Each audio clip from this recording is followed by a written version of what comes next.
বড় দোকানে আসতে না আসতে আজকে একটা গিফট পাইছি, মানে চমৎকার একটা গিফট। আর এই গিফটটা আনছে নিউ আব্দুল্লাহ পেন প্লাসের মালিক সুজন ভাই, চায়না থেকে আমার জন্য এই গিফটটা আনছে। তো কি গিফটটা আনছে দেখাইতাছি।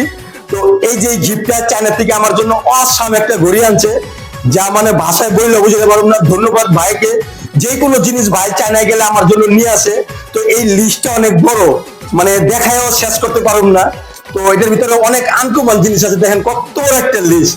তো আমার ভাই আমার শখের যে কোনো জিনিস আমার ভাই আমাকে দেয়, এই শার্ট হইতে দেয়, এই প্যান্টটা দেয়, জুতাটাও আমার ভাই কিনা দেয়।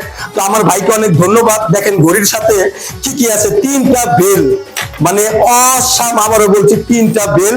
এই যে দেখেন ঘড়িটা, তো মানে ভাষায় বললেও শেষ করতে পারবো না যে আমার ভাই আমার জন্য কি করে। তো ভাইরা আমার অনেক ধন্যবাদ। তো আমাকে অনেক সুন্দর সুন্দর এই গিফট দেওয়ার জন্য। আর যত গিফট আছে সব আমার ভাই দেয়। আমার যত পোশাক আশাক সুন্দর সুন্দর জিনিসগুলা যা আছে সব আমার ভাই কিনা দেয়। তো ভিডিওটা দেখার জন্য সবাইকে ধন্যবাদ। নেক্সট ভিডিও দেখানোর চেষ্টা করবো। সবাই ভালো থাকবেন।